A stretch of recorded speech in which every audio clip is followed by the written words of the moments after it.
Ok. On va prendre une sikha qui est pris du Chelek Lamed E, lui écoutez Sichot, sur Vayechi, Sikha Gimel, sur le sujet de... en fait, ça va être une explication d'un passage de la Gemara, dans Ta'anit, qui parle de... C'est la fameuse Gemara où il est dit que Yaakov l'omet, que Yaakov n'est pas mort. Alors, ça pose des problèmes, qu'est-ce que ça veut dire, qu'est-ce que ça ne veut pas dire. Et cette Gemara qui se situe au début de Ta'anit, elle est dans un contexte qu'il est intéressant de voir. C'est pour ça qu'on va regarder là sur la page, je vous ai donné, le passage qui commence à Rav Nachman, c'est écrit en gros dessus. Ouais. En français? Non, en hébreu. Oui, ou en français, si tu peux l'avoir aussi en français. Non, c'est pas du hard scroll, ça? Non, ça c'est... Je l'ai photocopié dans un... C'est une Gemara aussi? Ouais, dans la Gemara de Stenzal. Ah, ok. Bon, Hachem, je l'ai trouvé en français, donc vous pouvez suivre aussi en français. Ok, alors le 11, Rav Nachman, voilà. et Rabbi Yitzhak. Alors la Gemara, elle dit comme ça, on va lire la Gemara, et après on rentrera dans la Sikha. Rav Nachman ve Rabbi Yitzhak avu yadve beseudata. Ils étaient assis, Rav Nachman et Rabbi Yitzhak, qui étaient deux Amoraïm de l'époque de la Gemara, parmi les plus grands de l'époque de la Gemara. Ils étaient assis en train de manger dans une Seouda. Amarle Rav Nachman et Rabbi Yitzhak, l'imamar milta.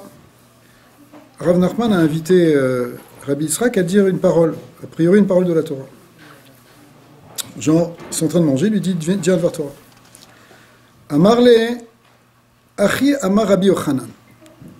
Alors Rabbi Yitzhak lui a répondu, et on va voir qu'en fait, c'est pas la première fois qu'il y a ce genre de dialogue, puisque ça vient dans une suite de questions et de réponses entre Rav Nachman et Rabbi Yitzhak.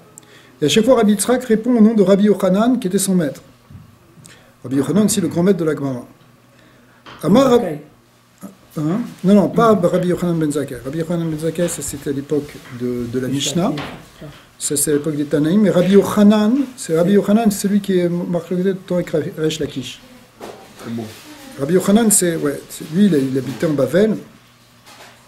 Amarle, Achi Amar Rabbi Yochanan. En mesichin basouda, shema yagdim kani levachet. On s'interrompt pas, on ne parle pas dans un repas, on ne parle pas à table, de peur que on va inverser entre la trachée artère et l'œsophage. Autrement dit, veyavo l'idée sakana, et c'est une sakana. Donc il lui a répondu, au lieu de lui dire un Dvar Torah, il lui a dit un Dvar Torah. Il a dit, c'est quoi le Dvar Torah qu'il lui a dit? Il lui a dit, on ne parle pas à table. Pourquoi? Parce que c'est sakana. Batar des Saïd, des Siwot, ça dépend de la Gersa. Amarle, Eri Amar, Rabbi Yochanan. Après avoir mangé, donc une fois que ça y est, il avait cessé de manger, il lui a dit, non, maintenant je vais te dire autre chose. Eri Amar, Rabbi Yochanan. Maintenant il a dit vraiment un Dvar Torah. Yaakov Avinu l'omet. Yaakov Avinu n'est pas mort. Amarle, Vechi, Birde, Savdou, Savdanaya, Vechatnu, Chanataya, Vekavru, Kavraya, Vochaba. Est-ce que c'est en vain qu'ils ont fait un espède sur Yaakov? On voit qu'ils ont pleuré, qu'ils ont fait un espède sur Yaakov. Est-ce que c'est en vain qu'ils l'ont embaumé? Est-ce que c'est en vain qu'ils l'ont enterré? Toi, tu es en train de dire que, au nom de Rabbi Yochanan, que Yaakov le met. Mais la Torah, elle nous raconte plein de choses qui ont l'air tout à fait du contraire. On voit qu'on a pleuré, on voit qu'on a enterré, on voit qu'on a embaumé, etc. Amarle Mikra Nidoresh. Il a dit, moi, je suis en train d'étudier un pasouk. Chez Nehemar, Ve'ata Atira Avdi Yaakov Neum Hashem, c'est un pasouk dans Yirmiyahu, dans Jérémie, qui dit, n'aie pas peur, mon serviteur Yaakov, Neum Hashem, parole d'Hashem, Val Techat Israël, ne sois pas effrayé Israël, qui neni Moshiacha mirachok, parce que je vais te sauver de loin, Vet Zaracha Meretz Shavim Shiviam, et aussi ta descendance, qui est dans une terre où ils sont prisonniers, terre de captifs. Donc, il y a un pasouk qui rassure le peuple juif, qui rassure Yaakov en lui disant, Yaakov, n'aie pas peur, moi je vais te sauver, et je vais sauver tes enfants. Et donc, il y a ce qu'on appelle un Hekesh, un lien entre le patriarche, Yaakov, et les enfants, qui tous les deux vont être sauvés. Mazaro Bachaim, et c'est ça la dracha, de même que sa descendance est vivante, Afou Bachaim, lui aussi, est vivant.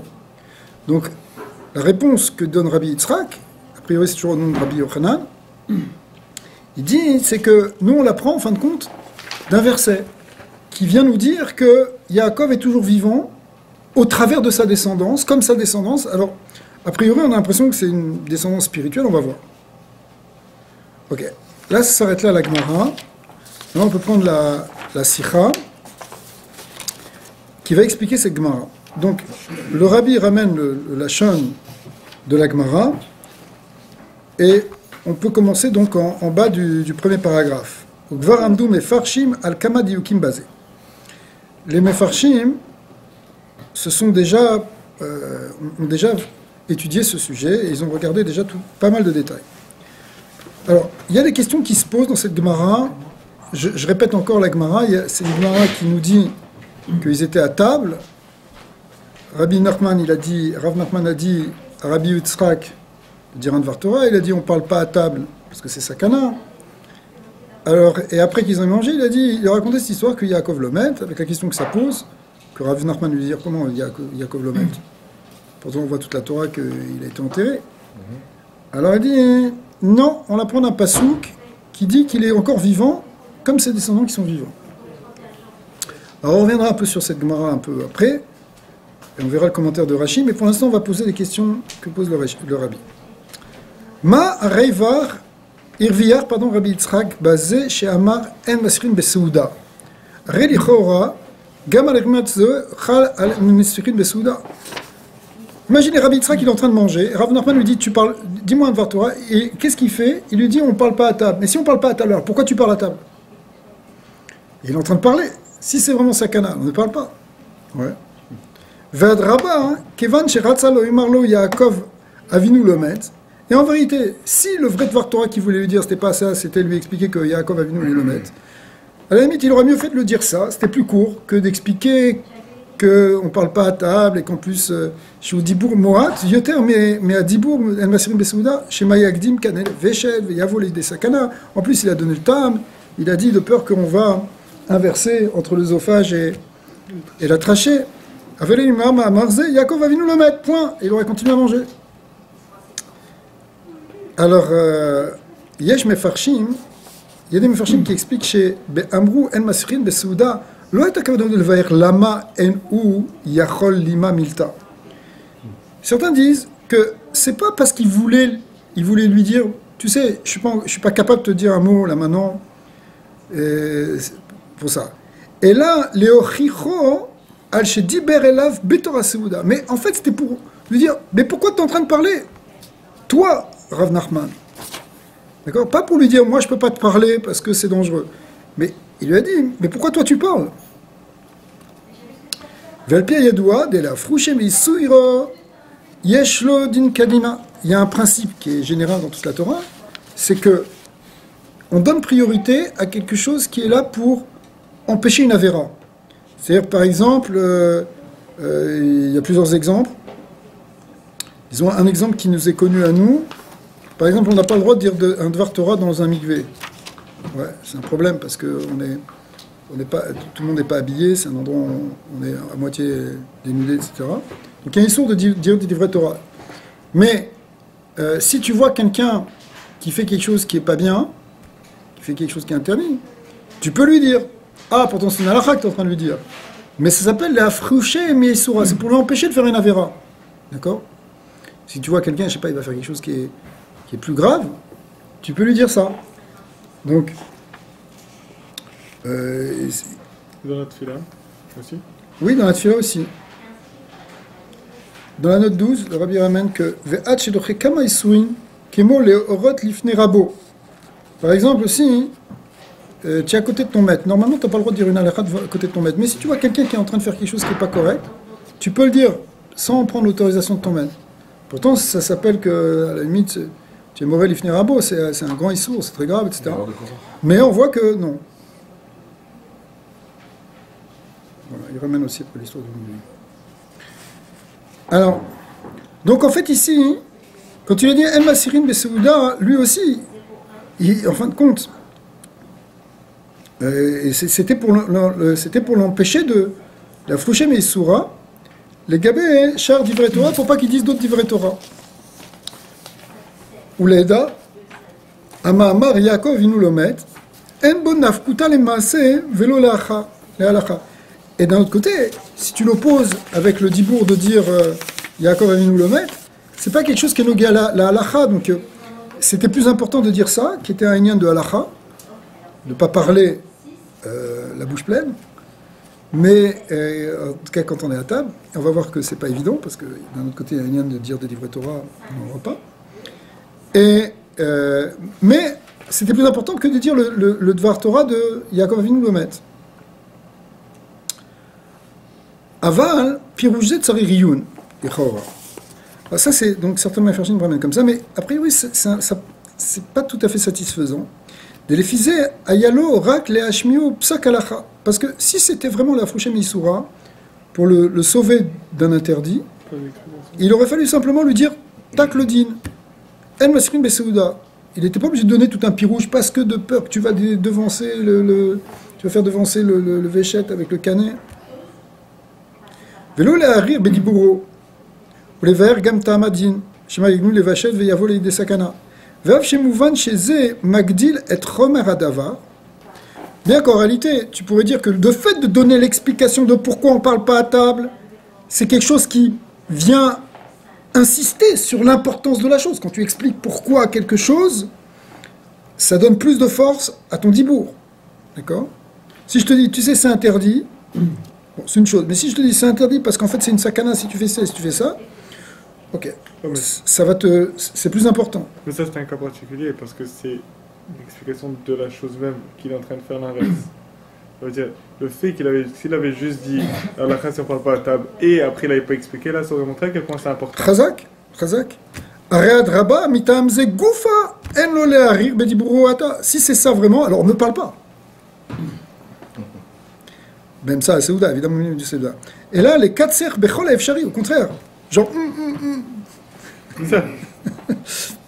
וכיוון שלהפרישו בפועל בסכנתה, די באמירת עצם ההלכה הם נסים בסעודה. Si c'est simplement pour le préserver d'une avéra, il aurait suffi de dire en masirim בסעודה.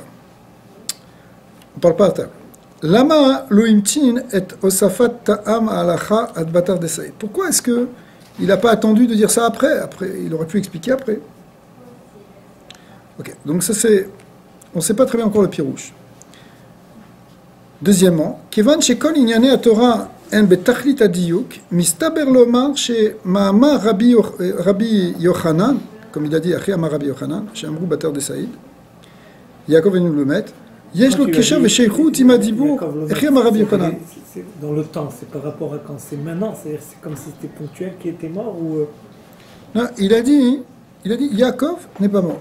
Mais pourquoi on aurait pu penser qu'il était mort quand? La Torah, elle nous raconte... elle ne dit pas qu'il est mort. C'est de là qu'on est d'Oresh aussi. Elle dit... Je veux dire, est-ce qu'on était dans la semaine, le mois? Ah, pourquoi il a dit ça maintenant, cette halakha? A priori, pour l'instant, on ne sait pas très bien. On va voir. On peut penser que c'est pour pas qu'il fasse des belachot chez le Nishmat. Non, c'était l'Avdavka. Le rabbi va donner un tam al Pi Chassidut. Ah. Qu'est-ce que ça vient faire là par rapport au contexte, en réalité, des autres discussions qu'il y a eu avant entre Rav Nachman et Rabbi Yitzhak. On va voir justement, ça va être un point important. Mais c'est pas pour un contexte comme ça. Ok, donc pour qu'on résume où est-ce qu'on en est, on a cette discussion à table, et a priori, on comprend pas très bien pourquoi il a répondu comme ça, on parle pas à table. Ok. Alors, Kevan Shekol Inyane aTorah, em betachlit adiyuk. Alors, l'idée suivante, c'est celle-là. C'est de dire, en fait, les deux, il a dit ça au nom de Rabbi Yochanan. D'un côté, il a dit, on ne parle pas à table. Et d'un autre côté, après ça, il a dit, Yaakov Avinu le met. Yaakov Avinu n'est pas mort. Donc, a priori, il n'y a pas de hasard. Ces deux halachot-là, enfin, ces deux memrot de Rabbi Yochanan, il doit y avoir un lien qui est caché derrière. D'accord ? Il y a forcément un kesher. Gimel. Bemshar Agmara, Amarle Vechi Biride Sevdu Savdania, Vechanatu Chanatania, Chanatia, pardon, Vekavru Kavraya. Et quoi, alors c'est pour rien que c'est marqué dans la Torah qu'ils l'ont fait espède, qu'ils l'ont embaumé, qu'ils l'ont enterré. Et après c'est marqué, il a répondu, c'est quoi Mikra Nidoresh, en fait je l'apprends d'un pasouk. Que Mazaru Bechaim, Afu Bachaim. La machal, Vechi Birde Sebdou. La question est bizarre. Rav Nachman lui dit à Rabbi Tzrak, il lui dit, c'est quoi ce Birde? Birde ça veut dire en vain, pour rien, faussement. L'Ichora Adifa Vele le Akshot. Il aurait dû demander, mais comment ils ont pu l'enterrer si tu dis qu'il n'est pas mort? Pas lui dire en vain. Alors la Torah nous dit ça en vain. On ne comprend pas cette question, Birklal. Maïshivlo, et comment c'est-à-dire la formulation de la question qu'il lui a posée Rabbi Nachman, c'est de dire, mais alors, c'est pour rien que c'est marqué? C'est pas que c'est pour rien, c'est comment t'expliques? Mais c'est parce que, de cette manière-là, s'il avait dit R, ça aurait été une marloquette de Metsiout, juste de, quoi, il est enterré ou il n'est pas enterré. Là, ils sont d'accord, c'est sûr qu'il lui dit il est enterré, et même celui qui pense qu'il est encore vivant, il est enterré. Alors quand il lui dit, alors en vain, ça veut dire, nous on sait qu'il est enterré, alors pourquoi est-ce qu'ils ont fait un espèce il est encore en vie? S'il avait dit comment, on aurait cru qu'un il aurait dit il est en vie, l'autre il n'est pas enterré. Non, je pense que... C'est possible. Chazak, on va voir. Bon, c'est pas mal. Mashivlo, en réalité, c'est quoi la réponse qu'il a donnée? Il a donné une dracha. Une dracha sur un autre pasouk. On a dû un pasouk de Jérémie qui nous dit, qui explique Atira Yaakov, etc. N'est pas peur Yaakov. Are enzem etaretz et ashela vechi bigde chanatu chanatia. A priori, ça répond pas à la question qu'il a dit. Il a dit, mais quoi? C'est en vain qu'ils l'ont embaumé, en vain qu'ils l'ont enterré? Il dit, moi, je suis d'Oresh un pasouk. Et alors, quel rapport? Le pasouk qui vient nous dire, a priori, qu'il est vivant spirituellement. Mais ça répond pas à la question de savoir qu'est-ce que ça veut dire ce qui est marqué dans la Torah, et comment tu peux dire après ça que Yaakov l'omet. Yesh mefarshim chez les filles, c'est un peu, on pose un peu des questions, après on va comprendre avec la chassidoute comment tout va s'expliquer. Yesh mefarshim chez les filles biuro, chez Mekoro mikra de altira vechoule, vedoresh mazaru bechaim velaveru bechaim, are ou mevaer kavanato bidvarav arishonim chez ze chez Yaakov avinu lomet, en kavana lechaya aguf. Alors certains expliquent qu'effectivement, la réponse de dire il est comme sa descendance vivant, ça veut dire, on comprend bien que c'est pas, on parle pas d'une existence physique ici. Ouais.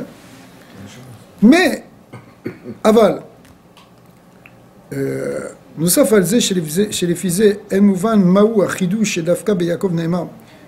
D'abord, premièrement, en quoi c'est tellement un chidouche pour Yaakov? Parce qu'on sait que ça c'est vrai pour tous les tzadikim qui continuent d'être vivants spirituellement. D'accord? On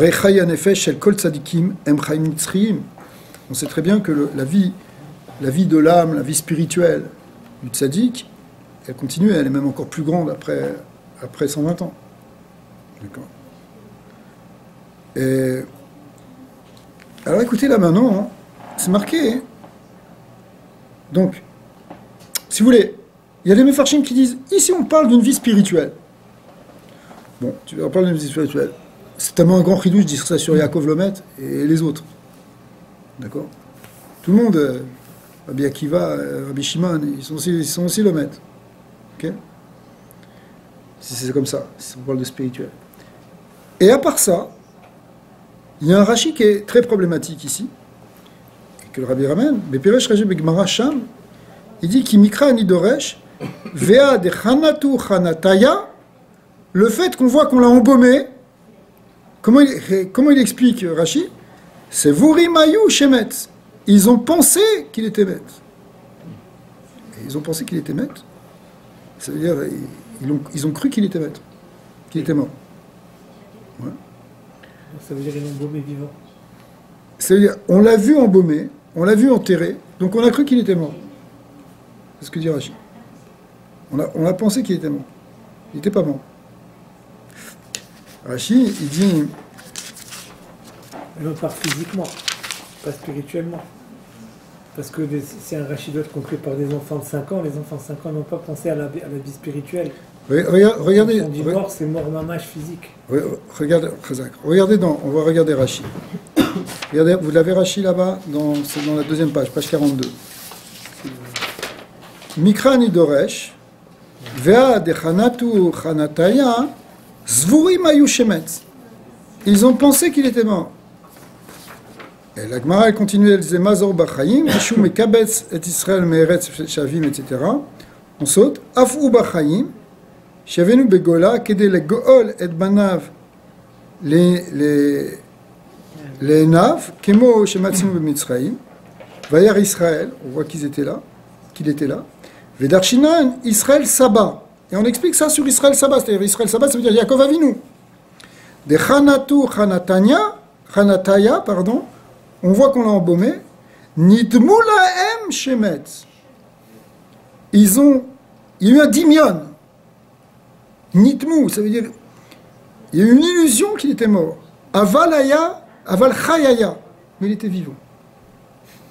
D'accord. Donc si le premier Rashi ne suffit pas, le deuxième il est encore plus explicite. Ça avait l'air qu'il était mort.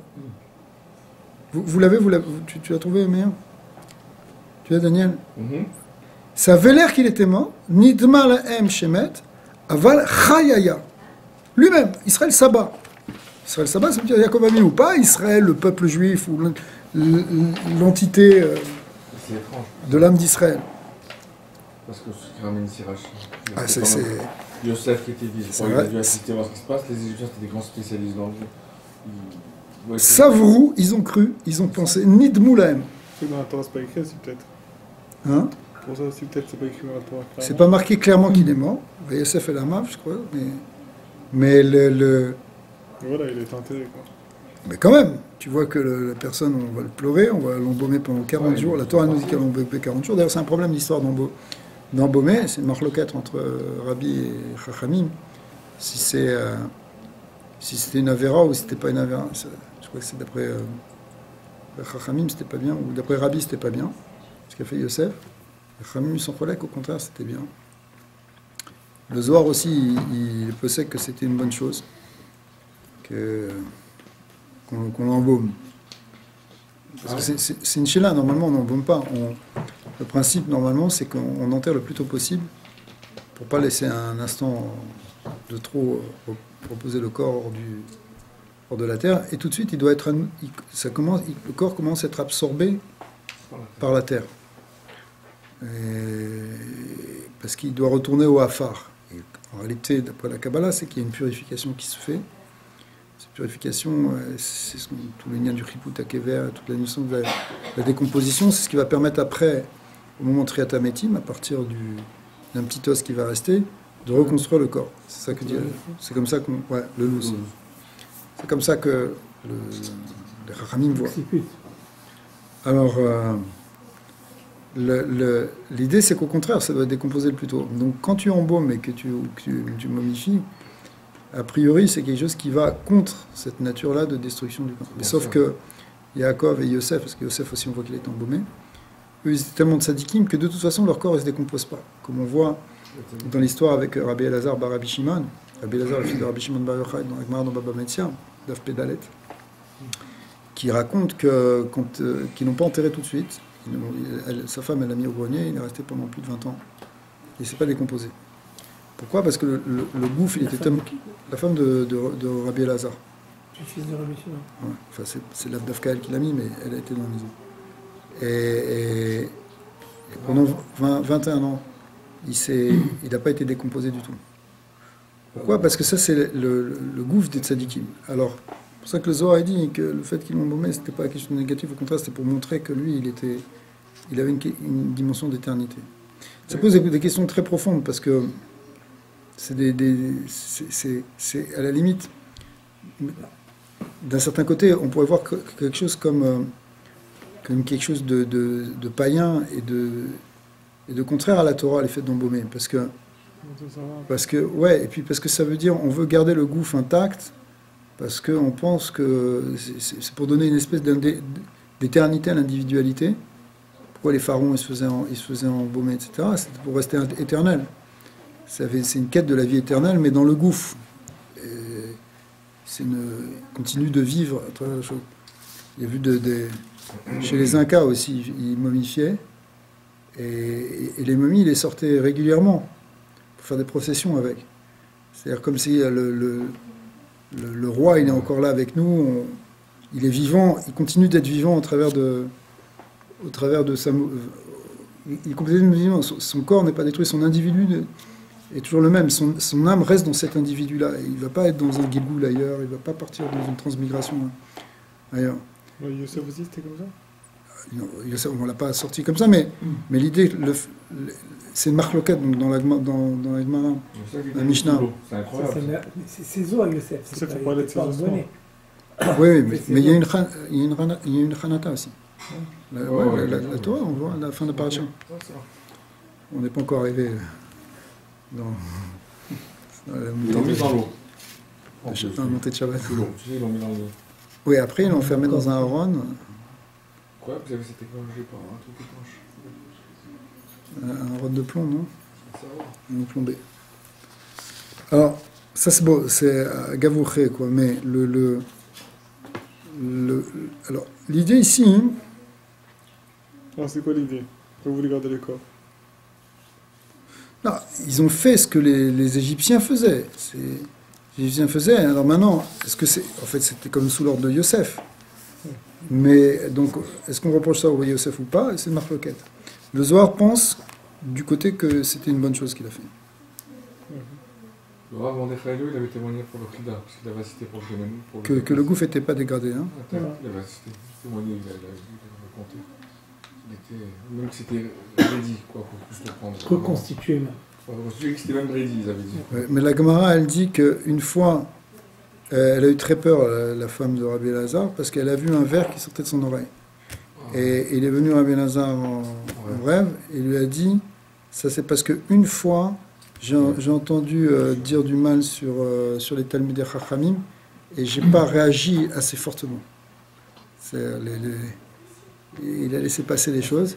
Et comme c'était un problème de kiboud, de kavod pour les Talmidei Chachamim, alors à cause de ça, c'est pour ça que son oreille n'était pas complètement parfaite. Mais sinon, c'est l'histoire aussi avec Ateret Roshino, avec Rabbi. L'histoire aussi avec Rabbi David Abou Khatsa. Je pense à ça, le bras, ouais. Le bras qui... À cause des filles. Ouais, c'est un petit film de Rabbi Moutin, je sais pas. C'était passé à venir, je sais pas exactement, mais... On l'a Iran, c'est quoi cette histoire? Il y a une sur le canot, vous avez tiré, tout. Pas par un... Ouais, allez, non, Après, il y avait une envie pour aller dire où il était le... Alors... Wow, maintenant on va le mâcher à voir. Exactement, donc on va vivre votre vie. Il y avait une histoire aussi qui racontait à Meknes de Rav Berdugo, un très grand sadique. Il est revenu en rêve chez son samach et il lui a dit qu'il avait une dent en or et qu'il fallait lui enlever. Qu'il enterrait sa dent en or et il paraît que quand ils ont été, ça faisait quelques mois qu'il était enterré, son visage était encore rose. Il y a des gens vivants qui ont témoigné, qui étaient encore vivants pendant ce témoignage. Ouais, c'est ça. Il est venu dans son chamash, il a dit j'ai une dent en or, il faut m'enlever. C'est pas atteint par la Touma. Hein? C'est pas atteint par la Touma. Parce que le gouffre il est kadosh. Quand le gouffre il est kadosh, il n'est pas soumis à la putréfaction.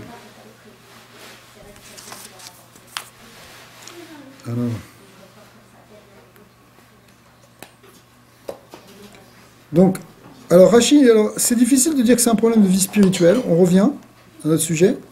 Tous ceux qui ont expliqué que tout ça, ça parle à un niveau Rouhani, il était vivant spirituellement, effectivement, il est comme sa descendance, etc. Il vit à travers la mémoire de ses enfants, ou quelque chose comme ça. Mais Rashi, il n'a pas l'air de parler comme ça. Il dit, ils ont pensé qu'il était mort, mais en réalité, il n'était pas mort. Ouais. On misait, alors, des Khanataya Nidma Lahem Shemet Aval Chayaya. Le deuxième Rashi qu'on a lu. ומזה מוכר שסביר לרש"י שכוונת הגמרא יעקב אבינו לא מת, היא שגופו לא מת. On a l'impression que Rashi, il dit, c'est son corps, c'est pas mort. Ou כפשטות לשונו, לא מת, אלא חי ולעולם. Il n'est pas mort, il vit éternellement. La réponse. Voilà, alors, ça pose une grande question sur Rashi, parce que depuis quand on voit ça. Alors, les Chora, les Fipirosh Rashi, Aïkar, Chasser Mina Sefer. A priori, d'où est-ce qu'il a sorti ça, Rashi? Parce que, de Tirutz à la Sheila, Vechi Birkute, Vechule, Urak, Menidma Lahem Shemet. Quand on dit, est-ce que c'est en vain qu'on dit qu'il a. Alors, la réponse est ben non, c'est pas en vain, c'est parce qu'ils ont. Enfin, c'était en vain, oui, parce qu'ils ont cru qu'il était mort, en fait, il n'était pas. C'est comme ça qu'il prend Rashi. A priori, Vézé, l'Oniskar Begma, or la Gemara, si on lit le Rashi, c'est ce qu'il dit sur ce Dibrou Ramatril. Vézé, l'Oniskar Begma, mais la Gemara, elle n'a pas répondu comme ça. Velouzé, chez Mikra Nidoresh, Urak, Reya, Minakatouv, chez Yaakov Avinu Lomet.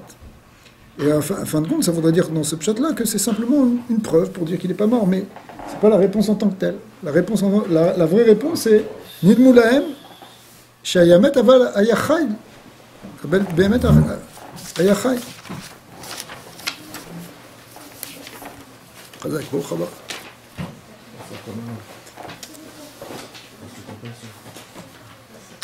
Alors, ויש לומר, הביאור בזה. Maintenant, on va commencer à expliquer. D'accord? בהקדם סיפור זה בגמרא, pour ça, il faut comprendre ce qui est marqué avant dans la Gemara. C'est-à-dire, les discussions entre Rav Nachman et Rabbi Yochanan, David Yativ Beseudata, Bab et Emcher les kol kar ma'amarim lifneze. En vérité, bon, je ne vous ai pas photocopié toute la Gemara, mais avant ça, depuis déjà un bon daf, on voit que des discussions entre Rav Nachman et Rabbi Yitzhak. Chez Gamatan, Shal Rav Nachman et Rabbi Yitzhak, et Rabbi Yitzhak Analo, à chaque fois c'est la même structure. Et Rav Nachman qui pose une question à Rabbi Yitzhak, et Rabbi Yitzhak qui répond au nom de Rabbi Yochanan. Echi Amar Rabbi Yochanan, etc. Vetochen, Kama Ma'amare Rabbi Yochanan, est là où elle derer Anagat Nisit Shel HaKadosh Baruch Hu. Or, les exemples, enfin les discussions qui sont ramenées avant, c'est à chaque fois Rabbi Yitzhak ramène au nom de Rabbi Yochanan des miracles qui sont arrivés au peuple d'Israël, des choses qui sont au-delà de la nature. Les Dougma, il donne exactement, par exemple, le premier Mahamar qui est marqué, la première discussion, c'est la suivante. Amarli Rav Nachman et Rabbi Yochanan, et Rabbi Yitzhak, pardon. Yoré ben Nissan, Yoré b'Macheshvan. La Mishnah, elle parle là-bas d'un problème de. Vous savez, les Mishnah dans Ta'anit, au début, elles parlent quand est-ce qu'on établit des jeûnes parce qu'il ne pleut pas. On sait qu'en Eretz Israël, c'est tellement fondamental qu'il pleuve que si au bout de un certain temps, il ne pleut pas, c'est une sakana, c'est un danger. Donc on réunit le peuple, d'abord on réunit le Beddin, enfin il y a toutes les lois des jeûnes publics qui sont établies pour supplier le Créateur pour qu'il fasse tomber la pluie. Et là-bas, la Mishnah, elle parle de Yoré ben Nissan. S'il n'y a pas eu de Yoré ben Nissan, or Yoré, a priori, il y a deux sortes de pluie, il y a Yoré ou Malkosh. Ouais. Yoré, a priori, c'est une pluie d'automne. Et la Mishnah, elle a l'air de parler en disant si le Yoré n'est pas tombé Bénissan. Alors a priori, cette pluie automnale, pourquoi tu en parles pendant Nissan? Nissan, c'est au printemps.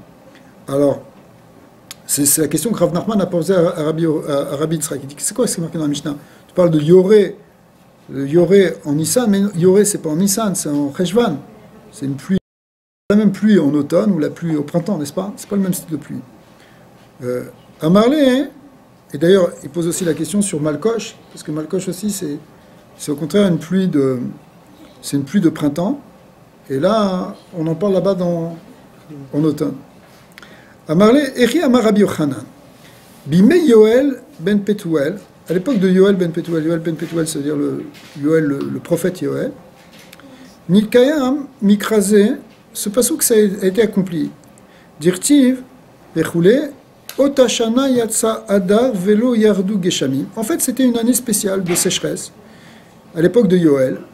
Et il est venu le mois d'Adar. Donc le mois d'Adar, c'est déjà le printemps, d'accord. Et Velo Yardu Geshamim, et il n'avait pas encore plu. Yarda Lahem Revia Rishona Be'echad Benissan. Amarle, et alors on va voir ce que ça veut dire. Amarle Navi les Israël, Seou Uzaru. Donc il pleuvait pas, et ça commençait déjà on était déjà le premier Nissan. Et normalement, s'il n'a pas plu à ce moment-là, ça commence à être une sakana, parce qu'il risque de plus pleuvoir après. En général, il pleut plus en Eretz Israël. Après, il faut attendre l'automne pour que ça pleuve à nouveau. Et là, en Hadar, il n'avait toujours pas plu. Donc ils sont arrivés début Nissan, ils sont allés voir Yoël, ils ont dit qu'est-ce qu'on fait maintenant? Il leur restait un petit peu de graines, il leur restait un peu de grains de blé, et Yoël leur a dit allez-y, Amarlaem Nevil et Israël, Tseou Vezaru, allez-y, ensemencez. Amroulo, ils lui ont dit Mishesh lo kavim chitim o kavim seorim yochlenu veyechye o yezrenu veyamot. Ils ont dit si quelqu'un il a juste des kavim, c'est-à-dire une petite quantité de blé, soit ils le gardent pour le manger et ils vont vivre, soit ils le sèment mais ils vont mourir. Et toi tu nous dis ensemencer, pourquoi? Parce que si on le sème, on n'a plus rien à manger. Et d'un autre côté, si tu ne le sèmes pas, tu n'auras rien à manger non plus l'année prochaine. D'accord? Donc c'était un cas de conscience embêtant, surtout qu'il ne pleuvait pas. Et s'il ne pleut pas, tu vas le semer pour rien, parce qu'en plus, avant que ça pousse, ça va prendre du temps, et puis ça ne va pas pousser parce qu'il ne va plus pleuvoir maintenant. Normalement, on a passé la saison des pluies. Alors, Amar Lahen, Afal Piken Seuzaru. Je leur dis, ok, j'ai compris, mais allez-y et semez quand même. Nasu lahem nes, v'nidgala lahem, ma shebe tachlit, ma shebe kotalin, pardon. L'agmara yatsu vezaru, l'agmara elle dit, il ramène pas toute l'agmara ici, mais l'agmara elle dit, il y a eu un miracle, c'est que ils ont semé et il est sorti des trous, des murs, et aussi à côté des fourmilières, ils ont trouvé plein de grains. Donc ils avaient de quoi manger. Et à part ça, la Gemara continue, et après ça, Veyarda lahem revia shnia. De la Gemara. Attends, pour les relier aux autres. Ouais, tu vas voir. Mais je vois pas. Pour l'instant, parce qu'en fait, tous les exemples, là c'est le premier exemple qui est marqué avant, mais on va voir aussi. On va pas les voir, mais si vous regardez dans la Gemara, vous allez voir, c'est toujours à chaque fois des interventions miraculeuses d'Hachem au-delà du miracle. Donc ils ont trouvé du blé, et le premier Nissan, il s'est mis à pleuvoir, une réveilla, après une deuxième, le troisième, le quatrième, et le quatrième jour, ça commençait déjà à pousser. Et après ça, la Gemara dit que au Homer, le Homer c'est quand? C'est le 16 Nissan, ils ont déjà amené de la récolte. Ça veut dire que et c'est une récolte qui, au lieu de pousser en 6 mois, elle a poussé en 11 jours. D'accord? Puisque le 4, ça commence à sortir, et le 16, c'est-à-dire le 15, après le 15, le 16, ils ont pu l'amener. Donc, il y a eu un miracle, les Malaminateva, quelque chose qui devait prendre 6 mois à pousser en 11 jours, et ils ont trouvé à part ça du grain ailleurs. Alors, ça, c'est un exemple, mais après, on va voir que au BM-Cher, les Mahamri, Rabbi Yochanan, et donc tous ces Mahamarim, là où à chaque fois on fait intervenir Rabbi Yochanan, enfin c'est Rabbi Yitzhak qui ramène au nom Rabbi Yochanan, mais vient un change à Sipur Didan, Dave Yadve Besouda. Et à la fin, c'est pas presque à la fin, parce qu'après il y a encore un autre exemple, eh bien, on raconte cette histoire où ils étaient assis à table et qu'il lui a demandé, que Rav Nachman a demandé à Rabbi Yochanan, à Rabbi Yitzhak de dire un Dvar Torah, etc. Il faut dire que, a priori, Rav Nachman, il connaissait cette halakha qu'on ne parle pas à table. Mais peut-être sakana, parce qu'on sait que c'est dangereux d'avaler de travers. Et là, mais quand il dit quelque chose, qu'est-ce qu'il a dit quelque chose? Dit un mot. D'après vous, c'est un mot de quoi? Un mot sur la météo? C'est un mot sur quoi? C'est un mot sur la Torah, la Dvar Torah. Parce qu'il pensait que les divrei Torah, c'est différent. Visviré chez Dinze, Ourak Benoga, les Sichat Choulin. Le fait de ne pas parler à table, c'est seulement pour une parole profane. Parce que il y a une sakana de parler. Mais si tu dis le divrei Torah, tu es protégé par le divrei Torah. Le divrei Torah, il ne va pas te faire avaler de travers. Ouais. Au contraire, parce que la Torah, Magina, Matzli, et Adraba, hein.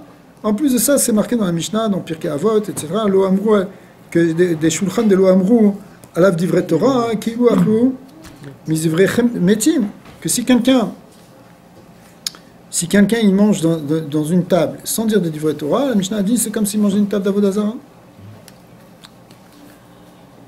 Mouvan sheyesh chiyuv amirat divrei Torah besouda. Donc a priori il y a même une obligation de dire un divrei Torah à table. Vekevan sheken en lachouch le sakana. Donc il ne faut pas avoir peur de la sakana.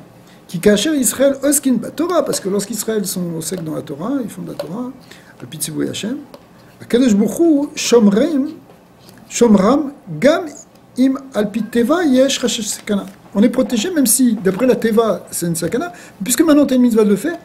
Tu peux te dire qu'il y a une protection qui est donnée par la Torah. Mais le fait de dire diamant, est-ce que c'est considéré comme... Priori, alors on va voir que en fait c'était ça la marque loquette. Ve'alpize mouvan atam she'ana lo le Rabbi Yitzchak echi amar Rabbi Yochanan en masrin beseuda shema yagdim kanel ve'eshet ve'yavo l'idée sakana ve'lo yistapek beodaa etzem adin. Maintenant on comprend pourquoi il lui a donné toute l'explication. La nature, mais donc il y a une différence entre la mitzvah qui te protège et de ne pas compter sur un miracle, parce que si c'est dangereux et donc... Non, mais si tu as une mitzvah de le faire. Donc là c'est pas un miracle, quand c'est une mitzvah c'est dans le délire de la nature de la mitzvah, c'est ça de te protéger. Si Hachem t'a ordonné de faire Shabbat, et que toi tu dis oui mais d'accord, mais la parnassa, Shabbat, les magasins, le Shabbat, etc. C'est contre la nature. Mais puisque Hachem est là ordonné de faire Shabbat, tu peux te dire que la nature elle va s'adapter à ça. Mais c'est pas parce que la Torah, les balabaït du monde. C'est pas compter sur le miracle. Non, non, c'est pas compter sur. Ça s'appelle pas être sommer à la messe. Non, ça s'appelle pas être sommer à la messe. C'est pas qu'on s'appuie, on compte sur le miracle. C'est que c'est la Torah qui a dit comme ça. Donc on n'a pas peur. On n'a pas peur de la sakana. Tu as pu expliquer. Ouais. Alors, c'est pour ça qu'il a expliqué. Qui basait qui vend les vers veleagdi chez dinze chal gam à divrei Torah. Alors, parce que Rabbi Yitzchak, lui, il était cholek sur Rav Nachman. Rav Nachman, il pensait que tu peux dire des divrei Torah à ta, parce que c'est pas sakana, parce que c'est de la Torah. Rabbi Yitzchak, il disait que le din, de ne pas parler, il ne faut pas parler, parce que il ne faut jamais parler. Volderer ha'alacha l'inyan dvar mitzvah, de av chez shomer mitzvah lo yadet dvarra, veshulchem mitzvah ta'inan nezikin, mikol makom echad et shriya rezeka she'aneh. Tu entends, mais ça va répondre à ta question. C'est vrai qu'on dit que la Torah, elle protège, que la mitzvah, elle se protège, et shlar mitzvah non nezek. Quelqu'un qui est en train de faire une mitzvah, il est protégé. Mais c'est dans le cas des lo shriya rezeka. C'est quand le danger, il n'est pas fréquent. C'est un danger éventuel, mais pas systématique. Mais quand c'est un danger, un pur danger, tu dis pas que la Torah, elle te protège. Pourquoi ? Parce que le danger, il est trop... ça rentre après dans un guédère un peu d'être sommaire à la NES. D'accord ? Alors des fois c'est parce que tu n'as pas le choix. Des fois tu n'as pas le choix, sinon tu feras jamais de mitzvah. Mais sinon... Bon, il va ramener une preuve là-bas justement de Shmuel, qui est ramené aussi dans la Gemara. Donc, en tout cas, Rabbi Yitzchak qui pensait que, comme c'est quelque chose qui est très fréquent finalement d'avaler de travers, alors quand on ne dit pas de Dvar Torah aussi, on ne joue pas avec le feu. Pourquoi l'expliquer ? Alors, il a expliqué pour bien montrer pourquoi. Mais il a expliqué. Ouais. Il n'a pas dû. Non, pour dire que même un Dvar Torah, il ne peut pas le dire. Après manger. Si c'est vraiment dangereux à ce point-là, n'explique pas maintenant. C'est comme si je dis brûler le feu rouge, c'est très très dangereux, et pour lui montrer le danger, je brûle un feu rouge. Fais le feu rouge. Il faudrait le dire en brûlant le feu rouge.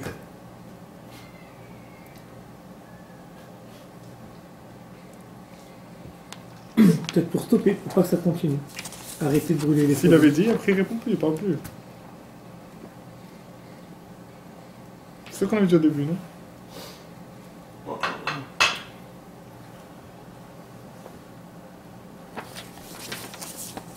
Ouais, on va voir.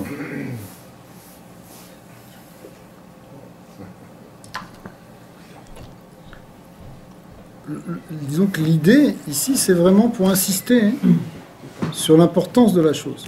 Que c'est tellement important, c'est tellement shriar et zeka, c'est tellement important de ne pas parler, que même pour un Dvar Torah, on ne peut pas parler parce que il y a mamash une sakana. Il faut dire pourquoi il veut pas dire de Dvar Torah. Il fallait qu'il explique. Même si lui, il avait un propre danger de le dire.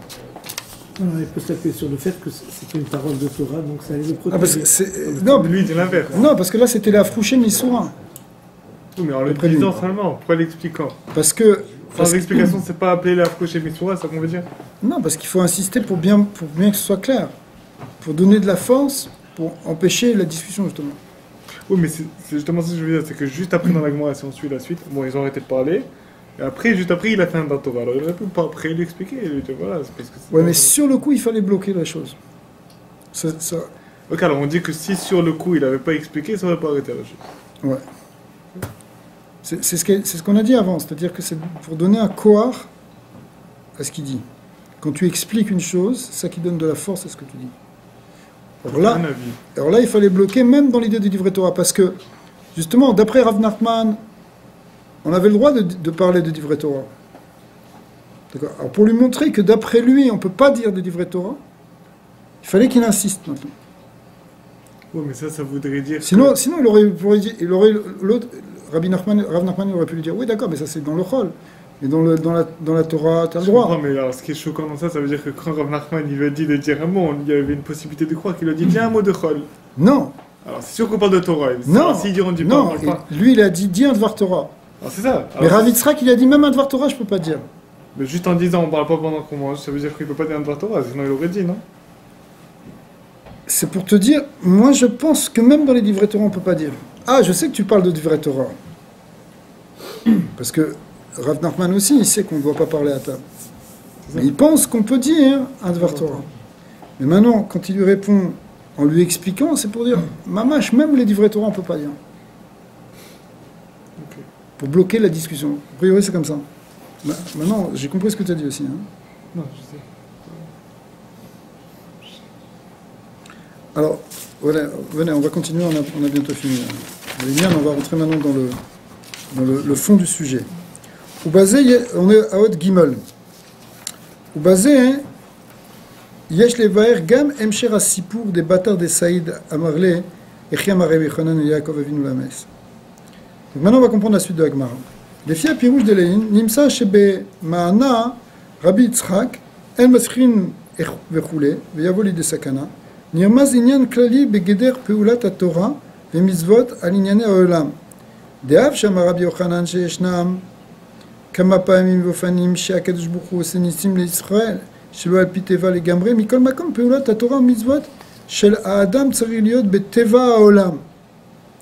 ולכן אף שהתורה יש בה סגולה של הנהגת והצלה, אין לשמור על זה במקום שחייה וזקה וזקוקים להנהגת הניסית.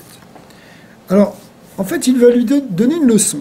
Il va lui dire, ouais, il va lui dire, oui, c'est un point qui est important parce que on ne sait pas toujours cette idée-là. Il va dire la chose suivante. C'est vrai que la Torah, il y a des miracles.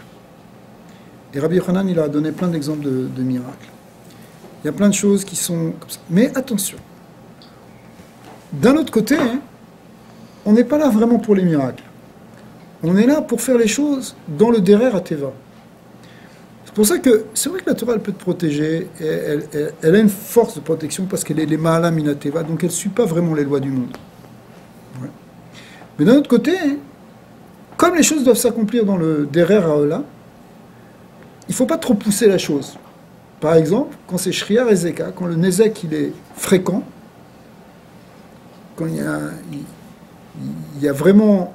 c'est un danger courant, on ne pousse pas les choses, on s'abstient, même si c'est une mitzvah que tu es en train de faire. D'accord ? Pourquoi ? Parce que les choses doivent s'accomplir dans le monde.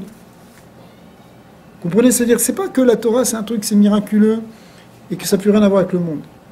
C'est vrai que c'est un guéder de l'Ema Laminateva, c'est vrai que c'est Nissi, c'est miraculeux, mais ça doit s'accorder avec un monde qui suit les lois du monde.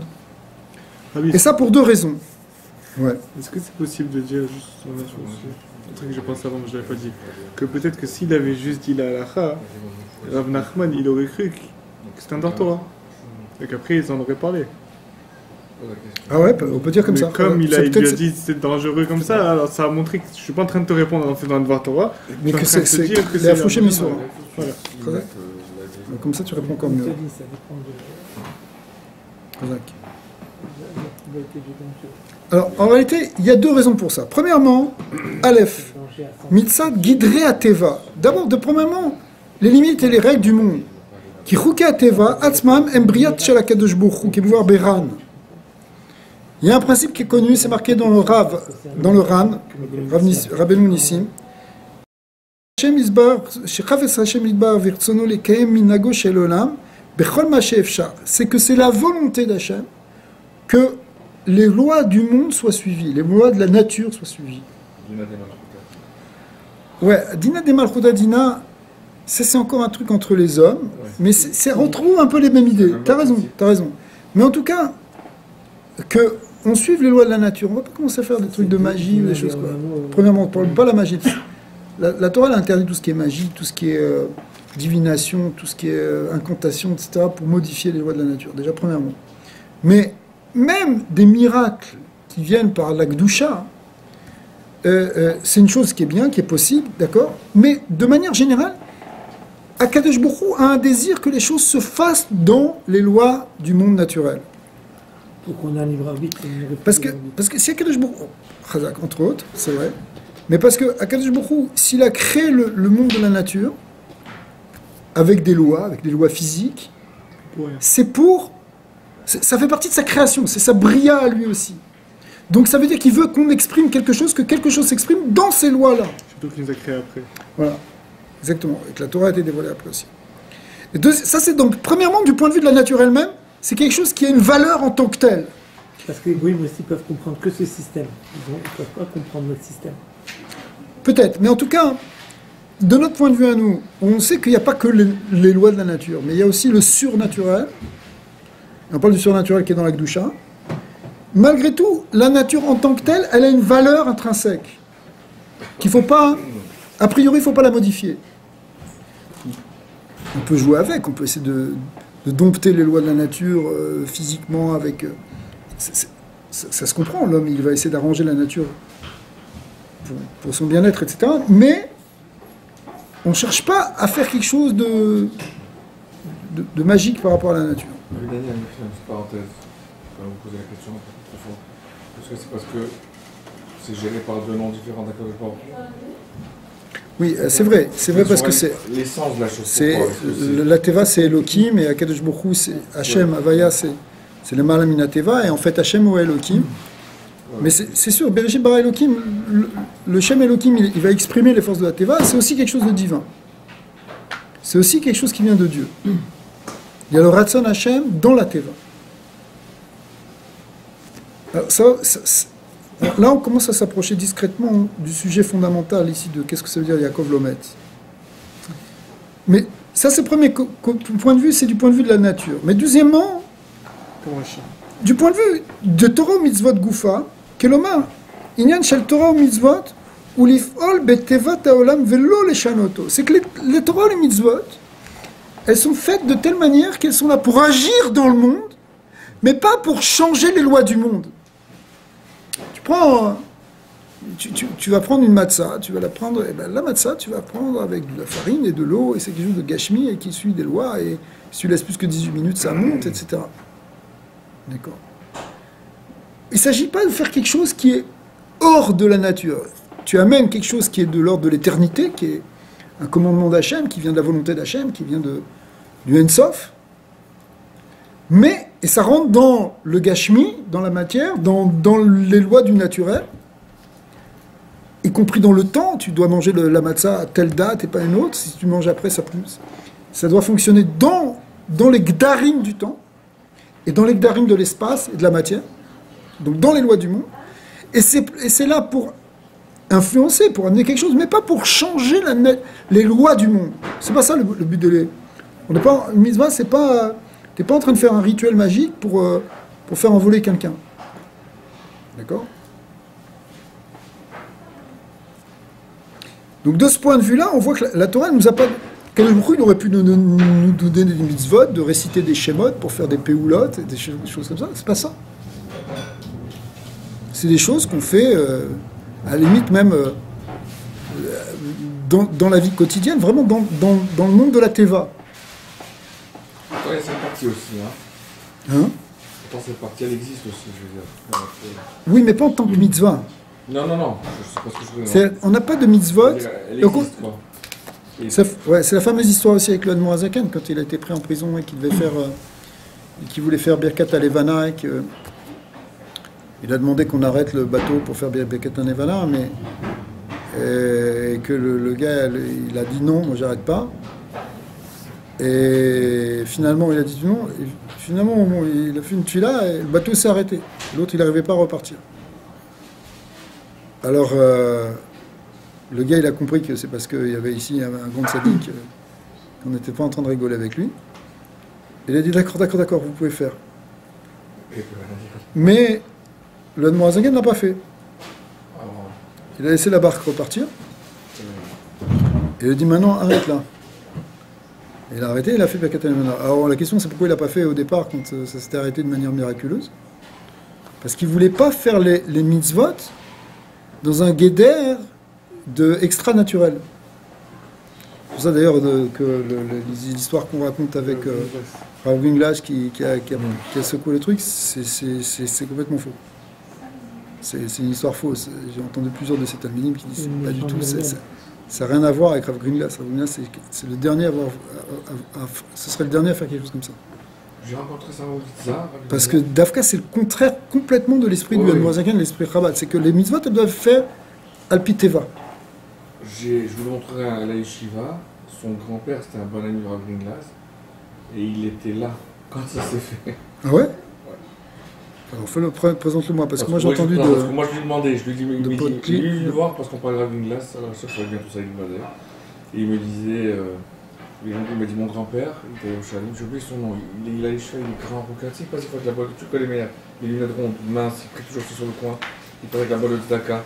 Il m'a dit, si quelqu'un dit que c'est fou, il m'a dit mon grand-père. Il a l'air très honnête celui-là. Ouais, non, il est branché. Il m'a dit mon grand-père, pas plusieurs miracles, Rav Gringlas te raconte, et il était là le jour où Rav Gringlas il a fait. Et Rav Gringlas s'est dit non, moi j'ai rien à voir, il s'est caché. Je sais pas si les Chassidim qui m'avait dit ça, mais. Lui, il m'a dit, si quelqu'un dit que c'est faux, il m'a dit, moi je suis son grand-père, c'est quelqu'un de très chaud, il m'a dit, il était là, il te le dira. Non, même Rav David Cohen, il nous l'a raconté.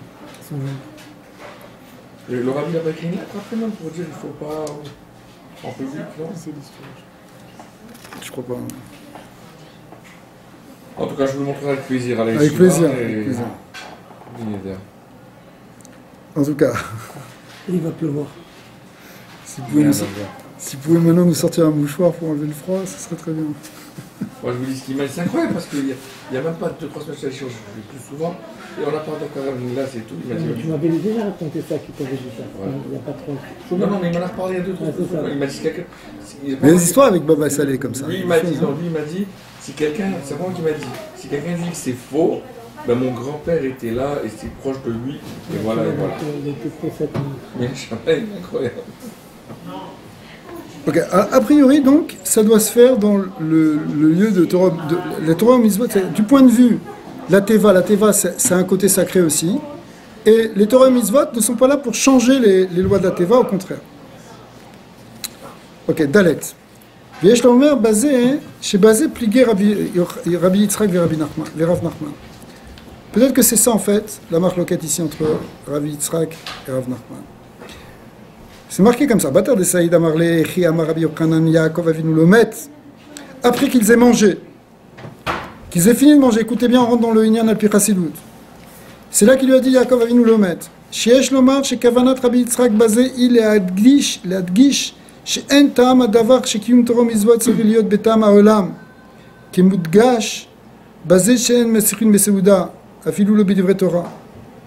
Il lui a dit, attention, les Dvar Torah, c'est pas là pour faire quelque chose de différent de la nature, ou au-delà de la nature. La preuve, c'est qu'il ne faut pas parler même à table, même des livrets Torah. Mishum Shichok Teva, Yesh Lahem Shlita, Chas V'Shalom, Al Torah Mitzvot. C'est pas, attention, la Teva, c'est une valeur, c'est une force, même contre la Torah. Qui a de rabat, c'est pas pour ça en réalité. Après ça. D'accord? Qui a de rabat, hein? Yaakov Avinu, quand on parle de Yaakov Avinu, l'omet, Kelomar, Lozu bilvat she'eno mugdar betevat haolam, ela otzot shehu le ma'ala migidre abriya. En vérité, Avram Avinu, pas Avram Avinu, Yaakov Avinu, excusez-moi, lui c'était spécial. Lui, il était complètement au-delà de la nature. Des mitzad geder abriya, tsariliot mita baolam. Ça fait partie des lois du monde qu'on doit mourir. Shere iefshar le nivra mugval bal shinu liyot kayam bekiyum nitzri. Quelqu'un qui est un être de chair et de sang, il ne peut pas avoir une vie éternelle, physiquement. Veilou Yaakov Avinu l'omet, mais Yaakov Avinu lui non. Veilou les filles chez Yaakov Avinu shiu Bachur. Bachur chez Be'avot, lui c'était le meilleur des patriarches. Chez Kol Metziuto, il Torah, toute sa Metziut, c'est que de la Torah, comme c'est marqué, Ve Yaakov Ishtam Yoshev Ohalim, il faisait qu'étudier la Torah. La reine, en le gavé makom, le akbalot, de Teva Haolam, qui est moi Torah Atzma. Lui, il est comme la Torah, il n'est pas limité par la Bria, Voilà, par la Teva. Après, il fait ce Kesh avec nous, c'est un peu. Aval Rav Nachman, la Cheresh Sheshama, Ma'amar Rabbi Yochanan.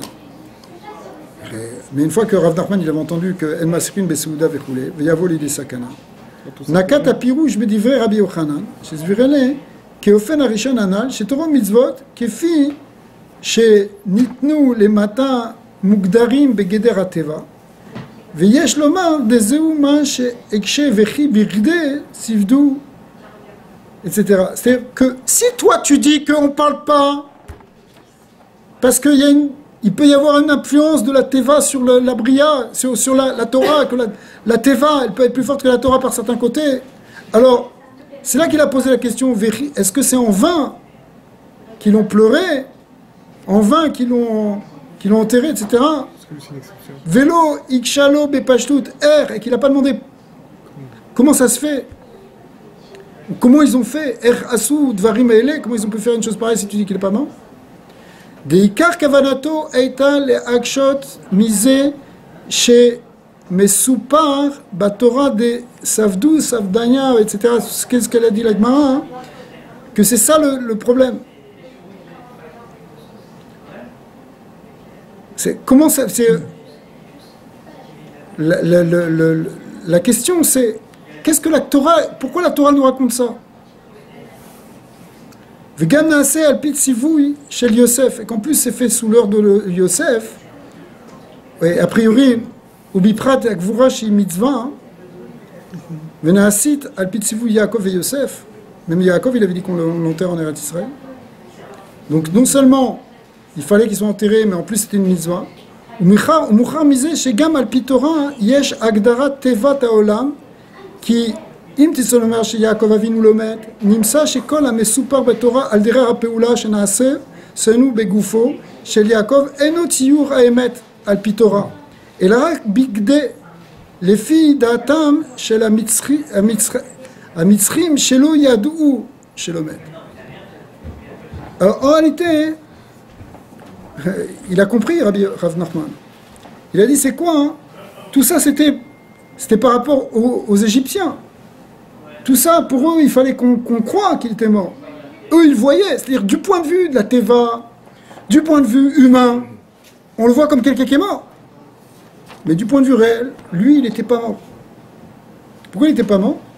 Parce que son essence, elle n'est pas au niveau de la Teva, elle est au niveau de la Torah. Lui, il était un chelek de la Torah. Yaakov Avinu. En vérité, Yaakov Avinu, il fait le tikkun complètement d'Adam Arishon. Adam Arishon, il va commencer l'histoire. Il a mangé un péri qui a amené la mort. Et ça se finit par Vaïchi Yaakov. Puis Yaakov Lomet. Yaakov Ishtam.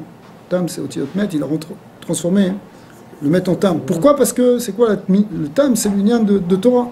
Torah mitzvot. Torah Tmima, Chazak, Torah Mitzvot. C'est ce que je t'ai dit tout à l'heure, que les goïms ne comprenaient que le système de Ouais. la nature. Ils n'ont pas la fibre pour le système. Ouais, mais en vrai, hein, les goïms, c'est aussi nous. Parce que nous aussi, on voit comme ça. Arriver à voir Yaakov que l'Omet, il faut que Rashi nous le dise. Il faut que la Torah nous le dise. Parce que la Gemara nous le dit. Il faut l'œil des Chachamim. Il faut ici Rabbi Yitzhak. Ah, mais c'est drôle comment c'est. Parce que sinon, Expliquez tu lis la Torah, tu dis bon, ça y est, Ouais, mais voilà. ça rejoint d'autres principes, que quand on fait la Amida tous les jours, Mechayam Etim, que justement on ressuscite spirituellement. On Alors, a cette notion dans toutes les études. mais là, c'est plus Et que la vie spirituel. spirituelle et la vie physique. Alors là, c'est plus que spirituel. C'est-à-dire même physiquement, il est vivant. Mais qu'est-ce que ça veut dire physiquement pour lui? C'est ça la question. C'est ce qu'il dit Rachid clairement. Avalze ana lo mikra ni doresh. Mazoro b'chaim ou b'chaim. Il a expliqué que justement, il le disait pour les Égyptiens, pour les Goïms, pas pour ce truc qu'il était physiquement vivant. C'est ça? Non, c'est-à-dire, oui. Alors regardez. Kavanat Rabbi Yochanan be Yaakov Lomet, quand on dit que Rabbi Yochanan il a dit que Yaakov n'est pas mort, ena le mitziuto shel Yaakov kefi shenirit le mitzrim. C'est pas du point de vue, si tu veux. En réalité, c'est une question de point de vue. Du point de vue de la vision humaine, la vision des Égyptiens ici. Il est mort. Et là, il est un mitat metziyuto. Mais c'est pas son existence telle qu'elle est vue par les autres, son existence telle qu'elle est intrinsèque. Gam shel chaya gouf shelo, et même physiquement. Mais de son point de vue à lui, le gouffre d'un tzaddik, c'est pas comme le gouffre de nous. En tout cas, pas le gouffre de Yaakov Avinu. Shezui metziyuto kefi shei betorah. Shemitzadze davka eno mugdar begidre teva bria. Son gouffre lui-même, il n'est pas limité, il ne suit pas les mêmes règles. Tu comprends que dans la physique quantique, ça ne suit pas les mêmes règles que dans la physique newtonienne. Dans le microscopique, c'est pas pareil que dans le macroscopique. Eh bien, dans le gouffre d'un tzaddik, de Yaakov Avinu ou de très grands tzaddikim, ça ne fonctionne pas de la même manière.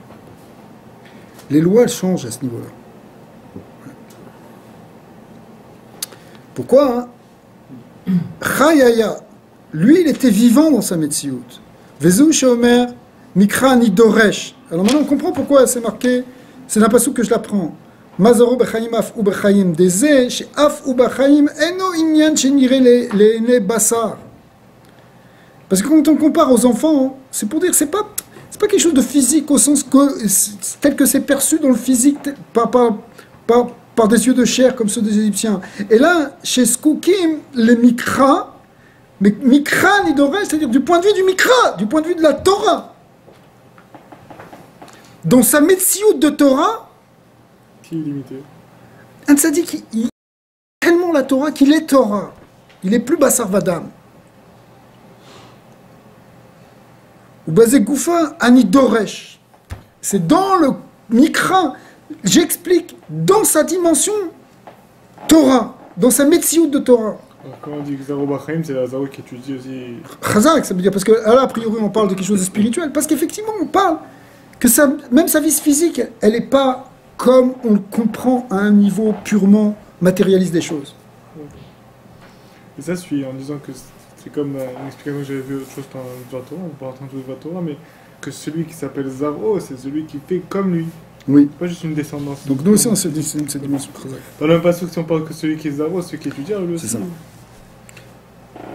Mais là, la dracha, elle est sur, de même que le Zaro Bachaim, Af ou Bachaim. C'est-à-dire que c'est pour apprendre sur lui. Valpizem Mouvan, chez Enstira Ben Ainyanim, on a presque fini. Lomet ou les der Mesupar Betora, Sivdo Savdanaya. Donc maintenant, on comprend qu'il n'y a pas de contradiction entre le fait qu'on dit qu'il n'est pas mort et que d'un côté on dit qu'on l'a embaumé, enterré. Ouais. Kizé, chez Savdo Savdanaya, parce que quand on dit qu'on l'a enterré, etc., ou les filles, chez Nidma la M Shemet, c'est du point de vue de la perception qui est en fait fausse quelque part des choses. Nidma la M. On le voit comme ça parce qu'on le voit avec une conscience gashmi d'homme d'en bas. Elle nous clapait à Mitzrim. L'image ici, c'est les Égyptiens. Des films Raou chez les Gabam, Arezé Inyan Amiti, pour eux c'était vrai. Et même Alpitora, la Torah elle-même le raconte comme ça. Ouais. Asou Peulot, Eloube Goufo chez Yaakov, et ils ont agi sur son corps, etc. Qui gam Peulot, à Torah Mitzvot, qui fiche ou Benyana Olam, ou Inyan Amiti, Mitzad Gedre à Torah, quand la Torah le dit, parce que c'est une mitzvah d'enterrer. Donc quand t'enterrais, c'est quelque chose qui suit les lois, les lois du gouffre qu'il faut enterrer pour qu'ils se décomposent, etc. Eh bien ça, c'est quelque chose qui est de la Torah, mais qui rentre dans les Gdarim du monde. Mais ça reste un Geder de Torah. Nimsa chez Alpi à Torah, Tarvayu Itanu Be Mitzad Atzman, En Bnei Israël ou Metziut à Torah, Mugdarim Beteva. En réalité, les deux sont vrais, parce que du point de vue de leur essence, Mitzad Atzman, tel qu'on est, les Bnei Israël, et du point de vue de la Metziut à Torah, on n'est pas limité par les lois de la Torah, les lois du monde. En vrai, dans notre essence, on n'est pas limité par les lois du monde. Ouais. Aval, les Edar, mais d'un autre côté, Ratza Kadosh Baruch Hu, chez Poulot, Kiyum Torah Mitzvot les matins, Tiyeh Betevat Olam Dafka. D'un autre côté, Kadosh Baruch Hu, il a voulu que la Torah et les Mitzvot, elles se fassent dans le monde de la nature, Dafka. Donc ça veut dire, quelque part, si vous voulez, c'est un guéder. C'est une notion très très puissante, qui est très difficile à comprendre tant qu'on n'est pas passé de l'autre côté. C'est-à-dire quoi, pas passer de l'autre côté? On n'a pas changé notre vision des choses. C'est-à-dire qu'à un moment, un homme, il peut prendre conscience et voir les choses autrement que ce qu'il voit toute la vie de manière générale, où il se dit, bon, bah, moi je suis un individu, mais j'ai un corps qui est fatigué, qui va, un de ces quatre, etc. Ok? Mais tu vois autre chose, tu vois que dans ton essence, en réalité, tu es complètement éternel. Le jour où tu perçois, tu as un éveil de conscience et que tu perçois ça, c'est complètement différent. Et c'est de ces deux notions qu'on est en train de parler. Est-ce qu'on regarde du point de vue du Bassar Vadam, les humains, la vision humaine, ou est-ce qu'on regarde du point de vue de notre essence? De notre essence, il n'y a même pas eu de Gigoul, il n'y a rien eu. Il n'y a même pas le monde, il n'a aucune réalité. En tout cas, il n'y a aucune réalité qui est cholette sur notre essence. Mais là, tu peux déduire ce qui s'est passé dans ce dialogue. Ça veut dire qu'il lui a dit, on ne parle pas quand on mange, et l'omettre pour lui dire de toutes ces manières, nous en tant que juifs, même si on parle, il ne va rien nous arriver parce qu'il y a quelque chose d'éternel, etc. Oui. Il faut relier ça à ça. Oui. Il va expliquer maintenant, le rabbi, pourquoi. Qu'est-ce que ça veut dire, pourquoi il a parlé à la fin du repas. Dans 2 minutes, on va expliquer ça. Venez, Keshem Shiu Benogel Yaakov Avinu, Israël Saba, Aldererze ou Bezaro. Et là, on arrive à ce que tu dis. En vrai, c'est pas simplement Yaakov Avinu. C'est même sa descendance, Zaro Bachaim. Sa descendance, elle est vivante. Des Gambi Yotam Bemitzraïm, Ervataret, même quand il est en Égypte, et on est toujours quelque part en Égypte, d'une certaine manière. Ervataret, la nudité de la terre, c'est-à-dire l'endroit le plus bas dans la création. C'est vrai pour tous les exils. Les Kol HaMalchuyot Nikraim Al-Shem Mitzraïm, on sait que tous les royaumes, tous les empires qui ont suivi, ils descendent de l'Égypte quelque part. Vere Atam Atem Ameat Mikola Amim, vous êtes petit parmi les peuples, un petit nombre parmi les peuples. Ven Kekifsha Achad Ben Shivim Zeyavim, selon l'image du Zohar, on est comme une brebis au milieu de 70 loups. Vimken Areze Begeder Shriya Rezeka. Notre vie en galoute, ça s'appelle Shriya Rezeka. On est dans un ézek, un dommage permanent. En Begashmiut. Que ce soit physiquement, évidemment, c'est toujours une sakana, on ne sait jamais ce qui peut se passer. Ve'od yoter be'ruchaniut, même dans les endroits où c'est en paix, les problèmes, à un niveau spirituel. Remi kol makom ne'emar aleyem, ve'ata altira avdi Yaakov. C'est ça le passouk maintenant de Jérémie qui dit, toi n'aie pas peur, mon serviteur Yaakov, neum Hashem, parole d'Hashem, ve'altichat Israël, ne sois pas effrayé Israël, qui ineni moshiacha mirachok, je te sauve de loin, je suis là toujours pour te surveiller, même en galoute, je te protège. Et je te ramènerai, même toi,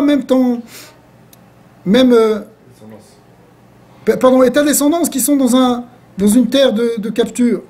Makishu zaro, ma zaro bechaim, etc. Même si on est en capture et on est en exil, Nisharim Chaim, on demeure vivant. Ve'atem advikim b'Hashem Elokechem Chaim kulchem hayom afalpi. C'est-à-dire, c'est quoi être vivant? C'est d'être attaché à Dieu. C'est ça la source de la vie. La source de la vie, c'est le Or Ein Sof. Lorsqu'on est attaché au Or Ein Sof, on est vivant. Afalpi chez Alpi Tevat Haolam En Makom Lazé, même si d'après la nature, il n'y a pas tellement de place à ça. Qui Teva Haolam En Sholet Aleyhem. Mais la raison est que la Teva du monde n'est pas cholette sur les Béné Israël. Même si vous êtes en galoute, vous pouvez être vivant. Vous pouvez être en dvekout avec Hachem. V'hem shnei inyanim shebetorah u'mitzvot. Shebetorah u'mitzvot ve'Israël. Kefi shem b'mitzav yativ beseudata. Alors c'est ça. Hein. Ici maintenant on va voir cette histoire de repas. Hein. Quand on est assis à table. Au départ ils étaient assis à table. Yativ beseudata. Et après c'est Batar des Saïd. Après qu'ils ont mangé. Il y a le moment où on est à table. Ça représente le moment où on fait des birourim. On fait des tikkunim. Manger, c'est quoi? C'est un travail sur la matière pour élever les étincelles de Gdusha. En réalité, ça représente tout ce qu'on fait pendant le galout. Après avoir mangé, une fois que tu es rassasié, c'est que tu as fini le travail des birourim. Alors, évidemment, c'est là qu'il y a deux visions qui sont différentes. Aïnou, lorsqu'on est attaché encore aux choses de ce monde, on est encore dans une relation avec les choses de ce monde, Alpitora, Ibe Akbalot et Tevat Haolam, alors on est limité par les lois de la nature. Et c'est pour ça qu'à ce moment-là, il ne faut pas parler même de livret Torah, comme chez Shriya Ezeka, dans un endroit où c'est un Ezek, qui est fréquent. Il faut faire très attention. Ou Kefish, ça veut dire ça représente l'idée que là, on est en danger parce que le monde de la nature, il peut toujours se retourner contre nous. Ou Kefish et Batar des Saïd, mais quand on est après avoir mangé, c'est-à-dire les Ma'ala Minyane Olam, c'est-à-dire au-dessus des choses de ce monde, après qu'on a fini les Birurim Benyane Olam, chez Az, Midgalit, Ma'alatam d'Ibn Israël, et c'est là qu'à ce moment-là se révèle complètement la vraie Ma'ala d'Ibn Israël, qui fichem les Ma'ala Mi'abria, en tant qu'ils sont au-dessus de la nature. Beofen des Lomet, ça s'appelle qu'on est vivant, qu'on est Lomet, Mazaru B'chaim, Afu B'chaim, et c'est pas forcément vrai pour Yaakov Avinu, mais aussi pour nous. Alors nous aussi, on ne devrait pas faire de Torah, quoi. Pour arriver à ce niveau de Batar et Seuda, c'est pas rien. Non, mais là-bas, là-bas l'idée de la Seuda, de ne pas faire un Dvar Torah dans la Seuda, hein, c'est l'idée que ça représente l'idée que on est encore attaché un peu à potentiellement sujet aux influences de la nature. Parce que nous, on a une certaine relation. Parce qu'on est dans cette avoda de Birourim, on est descendu dans ce niveau. C'est la malchoute qui descend dans la bria. Et personnellement, voilà, quelqu'un comme moi, je devrais suivre les lois de la nature quand ça vient à ça et pas faire de temps quand ça vient à table. Parce que si je suis attaché à la nature, alors ça se peut que la nature se retourne. Ouais. Au niveau halachique, de fait de faire un Dvar Torah, hein, on est possède qu'on doit dire du Dvar Torah.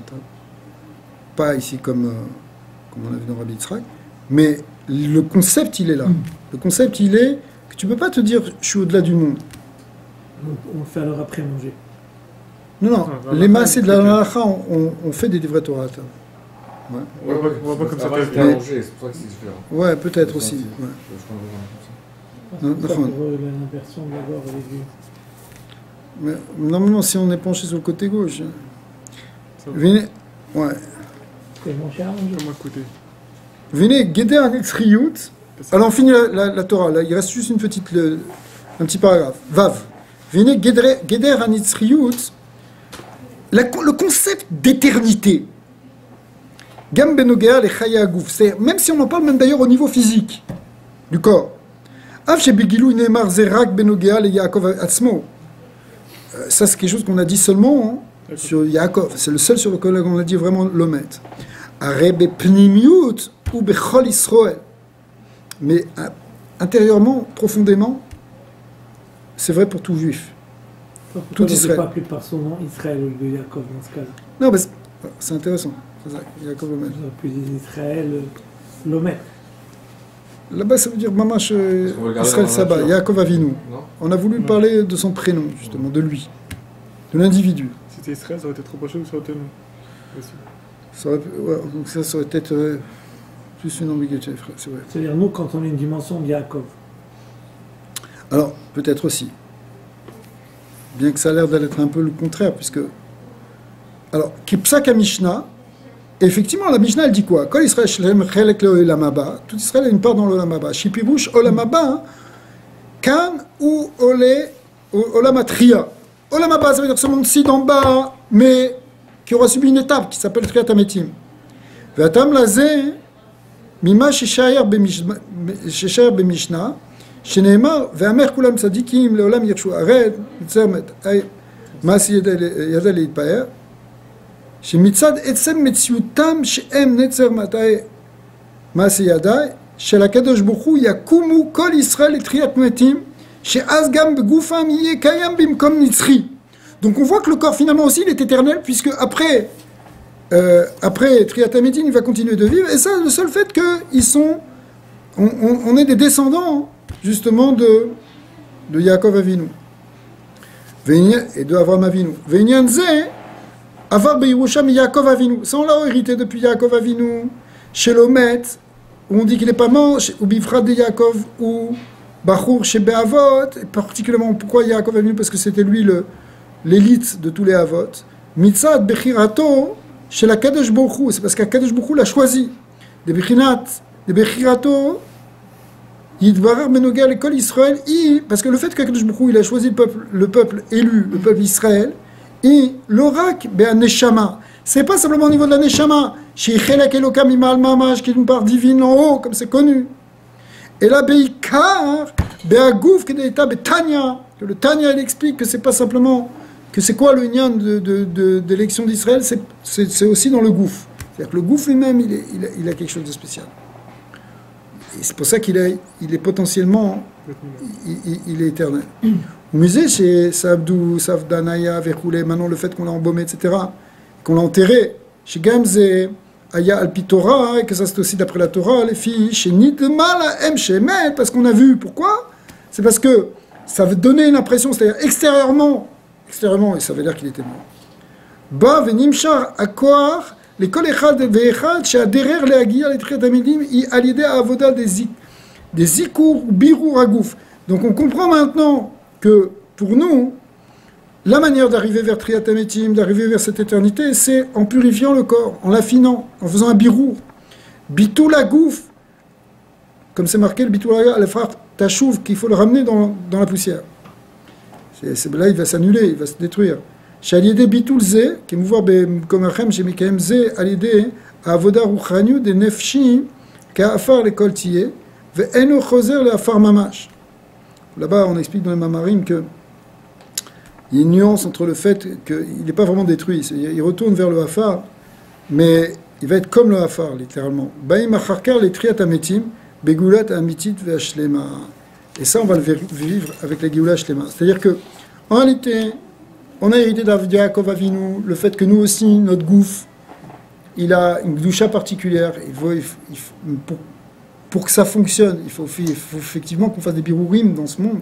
C'est-à-dire qu'on fasse des mitzvot. C'est pour ça que Kol Israël Yeshlem Chalek Leolam Haba, parce que chacun il a un chalek dans une mitzvah. Et pourquoi? Parce qu'en réalité, c'est ce birour qui introduit le gouffre à finalement ne pas être réellement complètement détruit, mais simplement à subir un affinage qui va continuer ensuite dans la poussière, dans la terre. D'accord? Même le Chibut HaKever, tout ça, c'est expliqué que c'est un birour du gouffre. C'est la fin du birour du gouffre. C'est pour ça que les tzadikim, qui est leur gouffre, il est tellement déjà affiné dans ce monde-ci qu'il n'a plus besoin d'être affiné dans le monde, dans la terre.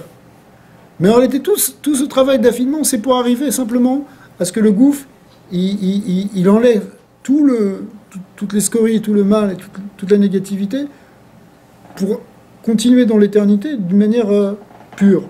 Même le gouffre. Dafka le gouffre. En général. Alors il n'est pas complètement désintégré, et ce qu'on comprend, c'est que ce n'est pas une désintégration, c'est une purification. Alors évidemment, il va être repris à partir du louz, puisque le louz, ce petit os, c'est à partir de là que va être construit le gouffre. Donc il n'est pas complètement détruit. Il est soumis à un bitoul, qui n'est pas une destruction totale, mais qui est un affinement, qui est une purification. C'est comme ça que la Torah voit, pour arriver jusqu'à Triat Hametim. Et après Triat Hametim, le gouffre, toujours dans ce monde, il devient éternel. Parce que là, il n'a plus besoin d'être détruit. Il n'a plus besoin d'être affiné parce qu'il est complètement pur. Alors, les tzadikim, comme le premier c'était Yaakov Avinu, lui il n'est pas mort. Alors extérieurement, ça suit les lois du monde, mais extérieurement, mais Bepnimut pas du tout. Pas du tout, son gouffre il est... Alors maintenant concrètement... C'est fin comme nuance, parce que extérieurement, son corps il se désintègre pas. Non. Alors il n'a pas besoin. Lui il n'a pas besoin parce qu'il est déjà... Et même d'une certaine manière, extérieurement ça suit pas. Il suit pas... C'est des rituels quoi. Mais... Il subit pas la Toumatmet. Oui, il doit suivre parce que la Torah, elle veut que ça se fasse aussi dans la Teva. Mais il n'a pas du tout été affecté par la Teva. La Teva n'a pas de prise sur lui. Donc ça veut dire quand on dit que quelqu'un est mort, c'est quand il y a ce processus de purification du gouffre. Ouais. Puisque le tzaddik on a dit vélomètre, parce que justement il n'y a pas besoin de ce processus. Ouais. C'est une des choses, parce que, ouais. Et d'un point de vue spirituel, c'est comprendre qu'en réalité on est complètement éternel. Et ça, c'est quelque chose qu'on va voir maintenant avec la Géoula, si Dieu veut. Amen. Bon, Adonai, Olam, Amen, Amen.